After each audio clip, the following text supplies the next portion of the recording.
नमस्ते जी, स्वागत है आप सबका फिर से एक बार नए वीडियो में। तो दोस्तों, कैसे हो? उम्मीद करते हो सभी अच्छे होंगे। हमेशा यही प्रार्थना करती हूँ कि जितने भी मेरी यूट्यूब फैमिली है सभी बहुत बहुत बहुत ही अच्छी रहे। तो दोस्तों, मेरी जो फिलहाल हालत है, मैं जिस किसी भी चीज़ को भुलाने की कोशिश करती हूँ या फिर सोचती हूँ कि उस चीज़ को याद ना करूँ ना, लेकिन है ना, कुदरती कुदरती वो चीज़ है ना, ऑटोमेटिकली मेरे सामने आ जाता है और मैं उस चीज़ से बच नहीं पाती हूँ। ये मेरी लाइफ का एक रियलिटी है, क्योंकि मैं किसी चीज़ को भुलाना चाहती हूँ ना, तो कुदरत मेरे सामने लाके वही चीज़ को खड़ा कर देता है कि जहाँ मैं चाहकर भी नहीं भुला पाती हूँ, और मेरा जो जख्म है ना, हरा भरा हो जाता है।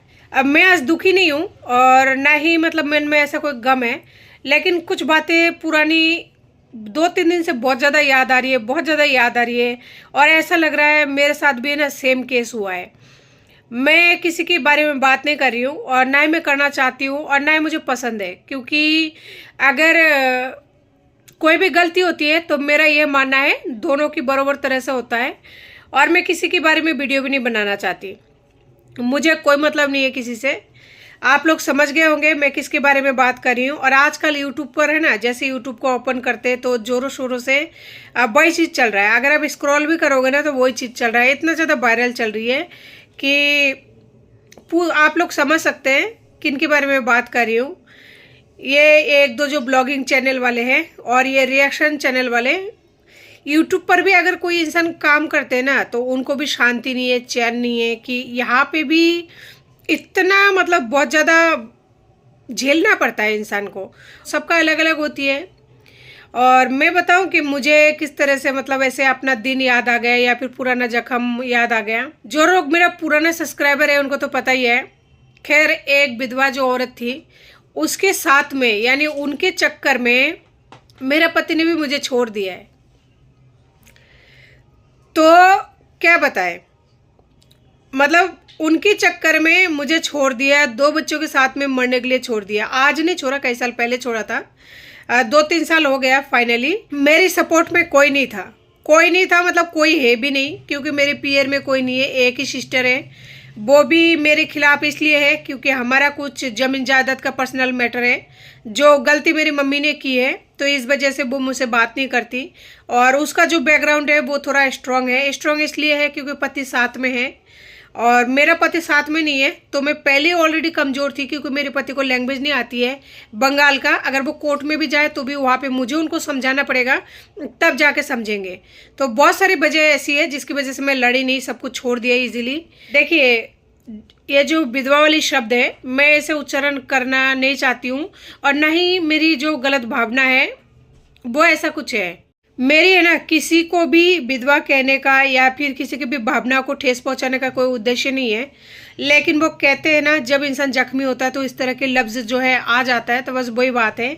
बाकी मेरा ऐसा कोई उद्देश्य नहीं है। देखिए, इंसान का नसीब की बात है। कोई इंसान की पति जल्दी ख़त्म हो जाता है और किसी इंसान के पति लेट ख़त्म होता है, कोई औरत ख़त्म हो जाता है। तो मतलब कुछ भी हो सकता है, भगवान मतलब कुछ भी कर सकता है, क्योंकि हमारे हाथ में कुछ भी नहीं होता है, सब कुछ उन्हीं के हाथ में होता है। तो इसलिए मेरा ऐसा किसी को भी कुछ कहने का मतलब वो नहीं है। तो मेरे उस औरत से बात हुई थी मेरे पति के जाने से पहले, जब मैं कोर्ट कचहरी में नहीं गई थी। मुझे भनक लगा था कि ये आदमी एक विधवा के साथ में इस तरह से सेटिंग में आ गए हैं। मैंने उस औरत से संपर्क करने की कोशिश की और फाइनली मुझे उसकी सहेली के थ्रू सब कुछ पता लगा। और एक दिन मुझे उनका कॉन्टेक्ट नंबर मिला। मैंने उस औरत से बात की, यानी उस विधवा से जिसके साथ में मेरा पति फिलहाल रह रहा है। उस औरत ने बोला, आज 5 साल हो गए मैं इस आदमी के साथ में हूँ, मैं इसे नहीं छोड़ सकती। तो मेरा पति जब घर आए, मैंने उनको बोला कि तुम ऐसी औरत के साथ रह रहे हो जो इस तरह से बोल रही है। तो कहता है, तू बात क्यों करती है।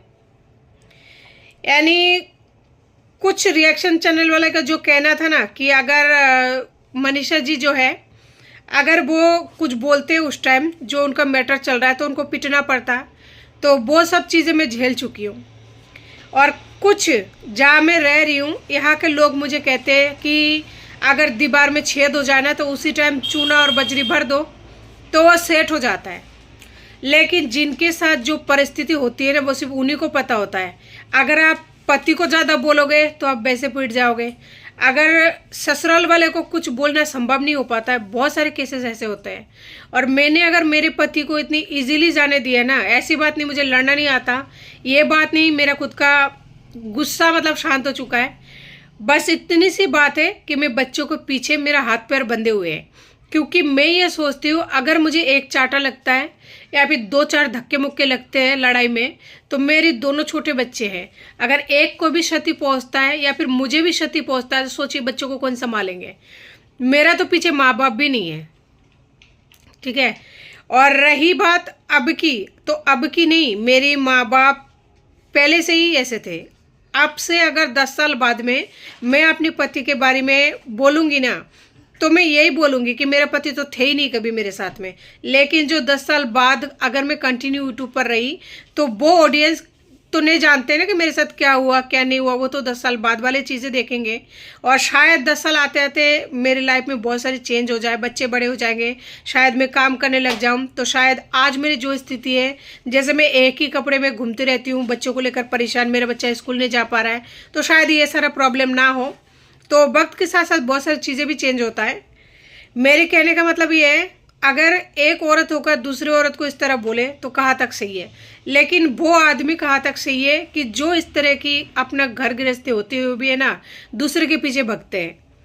तो गलती दोनों तरफ से होती है। और रही बात जिस औरत के साथ में आदमी इस तरह की हरकतें करते हैं ना, वो औरत, बहुत सारी ऐसी कंडीशन होती है। अभी मैं खुद की बात ही तो बता रही हूँ ना, कि मैं अपनी बातें अपनी मम्मी तक को नहीं बताती हूँ ना, मैं बता पाती हूँ, आप लोगों से मैं बोल पाती हूँ, सोशल मीडिया पर मैं बयां कर देती हूँ, लेकिन अपनी मम्मी से नहीं बता पाती हूँ, चाहे मेरे लाइफ में कुछ भी तूफान चल रहे हो, क्योंकि कुछ चीज़ें ऐसे है नहीं हो पाता है। और कुछ लोगों का बहुत खुशकिस्मत होता है कि वो लोग अपने माँ बाप से सारी बातें शेयर कर पाते हैं, लेकिन कुछ कंडीशन ऐसी होती है जहाँ वो शेयर नहीं कर पाता है। तो सोचिए उस औरत का क्या हाल होती है। इंसान है ना, मतलब जिंदा तो रहते हैं लेकिन अंदर ही अंदर घुट जाते हैं। और ऐसी बात नहीं है कि वो लोग अबोध बालक होता है, यानी कि मतलब मैच्योर नहीं होता है। जब मैच्योर इंसान इस तरह से हरकतें करते हैं ना, तो दुनिया समाज हर चीज़ से भरोसा उड़ जाता है, हर चीज़ से। और इस तरह की तकलीफ देने वाला है ना, बाहर वाला कोई नहीं होता, कोई भी इंसान बाहर वाला नहीं होता। जो भी इंसान तकलीफ देते हैं ना, वो घर का खुद अपने होते हैं, अपने, जो कि अपने थाली के खाते हैं, अपने घर में सब कुछ करते हैं। और मैं बताऊं, मेरे रिश्ते में जो मेरा ये टूटा है ना, तो इसमें सबसे ज़्यादा मेरे परिवार वाले का जितना हाथ है ना, उतना ही मेरे ससुराल वाले का भी हाथ है। ये मैं इसलिए कह रही हूँ, जब मैं शुरू में ससुराल गई तो मेरे पति को जैसे नमस्ते यानी पैर छूने का जो आदत होती है ना, सभी के घर में ये कल्चर होती है, जो बड़ों का पैर छुई जाती है।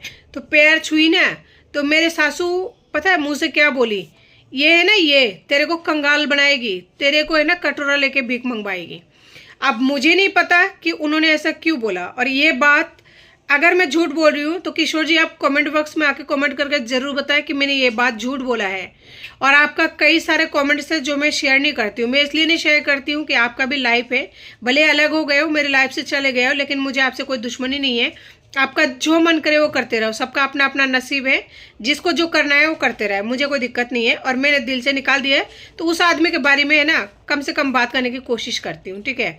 तो मेरे सासू का ये कहना था, हाँ मैं सासू के टच में थी, दोनों में बाद में एक अच्छी रिश्ता बन गया था और ठीक था, बहुत अच्छा था। लेकिन बस उनका जो ये शब्द था ना, वो शब्द कहते हैं ना, अगर कोई आशीर्वाद के लिए नीचे झुक रहा है, पैर छू रहा है, तो मेरी अकॉर्डिंग उनको इस तरह से नहीं बोलना चाहिए था। इतनी उम्र था, इतनी तजुर्बा थी, लेकिन बोलते हैं इंसान, क्योंकि बेटे ने ऐसा गलत काम किए तो बेटे को ऐसी बातें बोली, तो आज देखिए। और मेरी सासू का एक चीज़ मानना था 101% कि ना ये तो बंगालन है, बंगाल की है, ये तेरे साथ कभी नहीं रहेगी, ये तेरे को छोड़ के चल जाएगी, छोड़ के चल जाएगी। आज अगर वो जिंदा होती ना, तो मैं उनको यही बात कहती हूँ, उनका परिवार वाले सभी पता है। और उनकी जो भांजी है, मैं बुराई तो नहीं कर रही हूँ, मैं उनका नाम ले सकती हूँ, किशोर जी का भांजी का नाम है।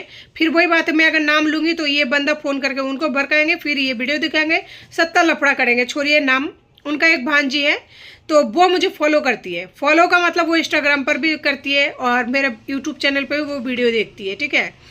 और मेरी माँ का एक प्रॉब्लम थी, अरे यार ये कम कमाते, अरे यार ये बहुत कम कमाते। मेरी माँ का ये जो प्रॉब्लम थी ना, इस बात को लेकर मैंने अपनी मम्मी से बहुत लड़ाई की है। अगर मैं माँ के पक्ष में बोलती कि ना मम्मी ऐसे मत बोला करो, जैसा भी है मेरा पति है, तो मम्मी बुरा मान जाती, रूठ जाती, बात नहीं करती, आती नहीं थी। अभी भी नहीं आती है, लेकिन जितना भी मजबूरी में अगर बुलाती थी, क्योंकि मैं प्रेग्नेंट वगैरह थी, तो तब भी नहीं आती थी। और अगर पति के लिए मतलब बोल दूं तो मम्मी बुरा मान जाए। अगर मम्मी के लिए बोल दूं कि ना, कई बार क्या होता है, सभी के घरों में त्योहार वगैरह होता है, तो जैसे मम्मी आती त्योहारों में बुला लिया या कुछ भी, जैसे मेरे बेटे की जलबे में बुला लिया था, तो उसमें किशोर जी पता है क्या बोलते थे, तेरी मम्मी ने कुछ नहीं सिखाई, तेरी मम्मी को कुछ ही नहीं आता है, तेरी मम्मी क्या करती है। अरे यार, कास्ट अलग है, रिवाज अलग है, रस्म अलग है, सब कुछ अलग है, लेकिन इन लोगों का लड़ाई इतना ज्यादा होता था ना, ये दामाद और ये सास और ये ननद, मतलब हम दोनों का तो कम होता था, लेकिन इनका जो गुटबाजी होता था ना, बहुत भयंकर होता था। एक घर को टूटने में ना सिर्फ एक जने का हाथ नहीं होता है, बहुत सारी चीजें होती है, बहुत सारी मैटर होती है, ठीक है। हकीकत बात यही है। और मैं कैसी हूँ कि मैं किसी का बात नहीं रखती हूँ, किसी का नहीं रखती हूँ। मैं पहले सोशल मीडिया पर अपनी मम्मी के बारे में नहीं बताती थी, मैं बताने तब लगी हूँ क्योंकि मैंने बहुत सारे लेडीज़ों को देखा है कि उनके साथ भी इस तरह की बर्ताव होती है, उनकी फैमिली भी ऐसे हरकतें मतलब लड़कियों के साथ करते हैं। तब मुझे लगा कि शायद मुझे भी बोलकर अपना दिल को हल्का कर लेना चाहिए, नहीं तो है ना मेरे दिमाग में बहुत ज़्यादा टेंशन, बहुत ज़्यादा तकलीफें, बहुत ज़्यादा परेशानी हो जाती है। और जब से मैं शेयर करने लगी हूँ ना, तब से ऐसा लगता है हाँ मैं थोड़ा सा हल्का महसूस करती हूँ, क्योंकि दिल की बहुत सारी बातें कम हो जाती है। और सच में शेयर करना भी चाहिए, क्योंकि जब किसी को आप यूट्यूब फैमिली मानते हो तो फिर आपको करना भी चाहिए। मेरे जिठानी का ये कहना था, अरे यार इसकी फेस पे तो इतना पिंपल्स है।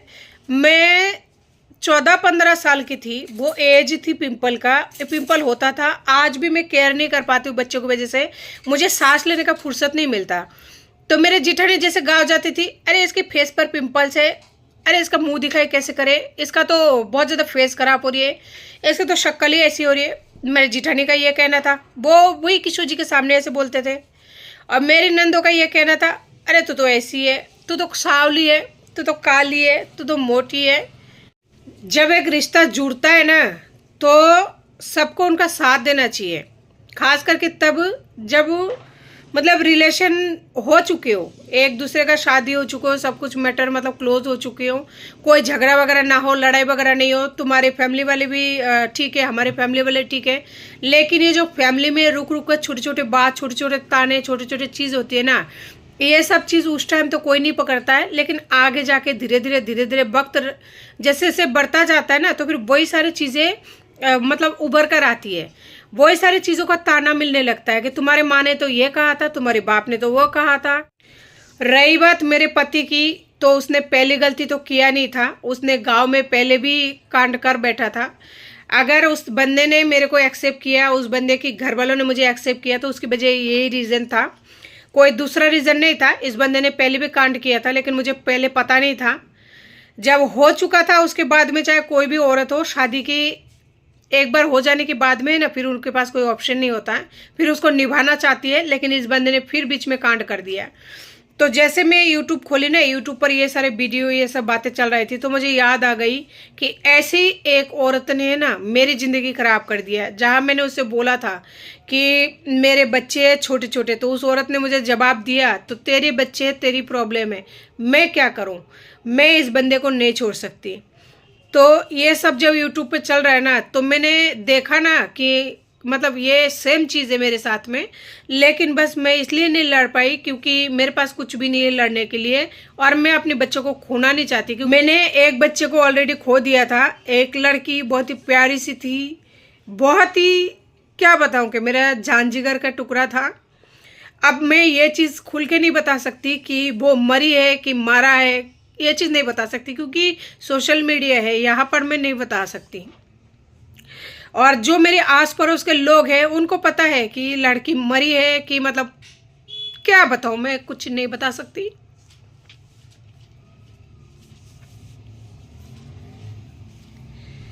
और किसने क्या किया, किस किस का हाथ है, तो नहीं बता सकती। सबसे बड़ा जो मास्टरमाइंड है ना, वो है मेरा पति। मेरा पति ने मेरे साथ जो भी किया, उसने किया, उस बंदे ने।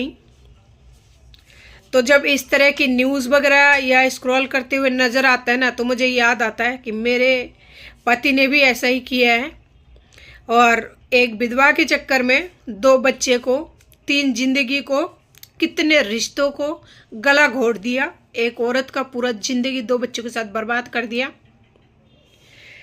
बिना इनकम के छोड़ दिया। जहाँ वो मरे चाहे जिए उस बंदे को कोई फर्क नहीं पड़ता, लेकिन उस औरत ने भी मुझ पर तरस नहीं खाया। उसका पैर तक जोड़ लिया कि भाई छोड़ दो मेरे पति को, मेरे पति के साथ ऐसा मत करना। लेकिन आज अगर मेरा भी कोई साथ में होता ना, सपोर्ट में, चाहे भाई हो चाहे कोई भी हो, या मम्मी भी अगर थोड़ा जवान होती, उनके पास भी अगर मैं 2 बच्चों को छोड़ के जा पाती तो शायद मैं भी लड़ लेती। लेकिन ऐसा मेरे लिए संभव नहीं है, क्योंकि मेरा कोई भी नहीं है पीछे। मैं तो यही कहूँगी कि जो भी इंसान खुद की पैरों पर खड़े हैं, उनको किसी चीज़ का कोई मोहताज नहीं है। अगर आप लड़ सकते अपने हक के लिए तो ज़रूर लड़े, क्योंकि ये दुनिया आप पर रहम नहीं करती है। ये दुनिया आप पर रहम नहीं करती है। अगर आप कुएं में डूब रहे हो ना, तो कोई एक लात और दे देंगे कि जाओ डूबो। ये दुनिया का हकीकत है, और मैं ये चीज़ आज से नहीं बर्दाश्त कर रही हूँ। मेरे परिवार में भी काफ़ी सालों से चल रहा था, लेकिन मैं फिर भी निभा रही थी। एंड क्या हुआ कि छोड़ के चला ही गया। तो मेरी तो कमजोरी यही है, मेरे बच्चे हैं। लेकिन जो भी इंसान है हक के लिए ज़रूर लड़े, क्योंकि कुछ चीज़ें गलत होते हैं। मुंह बंद करके बर्दाश्त करने से कुछ ही नहीं होगा, हक के लिए लड़ना चाहिए। और मैं आज कानून के थ्रू लड़ रही हूँ। मैं कानून के थ्रू उनको जरा सा भी नहीं छोड़ूंगी, चाहे इसके लिए मुझे ज़िंदगी क्यों ना कुर्बान करनी पड़े, लड़ते रहूँगी। बस ये है, मेरे बच्चे अनाथ हो गए, और उस औरत को जरा से भी तरस नहीं आया मेरे बच्चे को अनाथ करने में। तो समाज में हर तरह की औरतें होती है। कुछ औरतें होती है जो संवेदनशील होती है, कुछ औरतें होती है कठोर होती है, कुछ आदमी भी ऐसे होते हैं, जैसे मेरे खुद के आदमी है। कुछ आदमी कोमल दिल के भी होते हैं, और कुछ वक्त और हालत, कुछ किस्मत भी होती है। अब इन सब में से भगवान जाने किसके नसीब में कब क्या मिल जाए, लेकिन अपने हक के लिए तो जरूर लड़े इंसान। और ये जो सेविंग के चीज़ें वगैरह होता है ना, ये सब तो किसी को ना दे। एक औरत तो बिल्कुल ना दे, अपने पास ही रखे। उनके पास जितने भी छोटे मोटे ये 1-2 रुपए, वैसे तो औरत के पास कैसे इनकम आने का कोई जरिए नहीं होती है, लेकिन अगर किसी के पास आते हैं ना, तो उस चीज़ को कभी बर्बाद नहीं करना चाहिए। और इस चीज़ का एहसास मुझे तब हुआ जब मेरे पति ने मुझे छोड़ा। मैं दर दर की ठोकरें खाने लगी।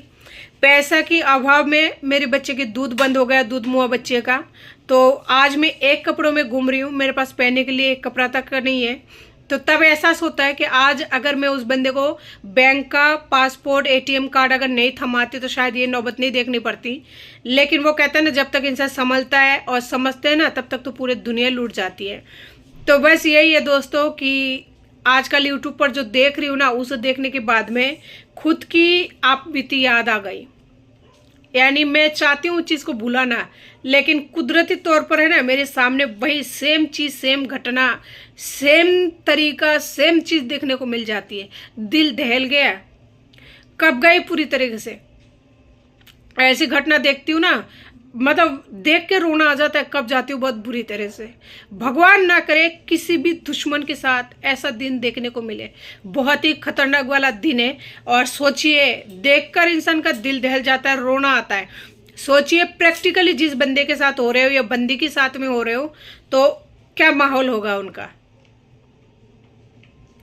बस इससे ज़्यादा कुछ नहीं कहना चाहूँगी। बस भगवान ऐसी चीज़ें ना दिखाए।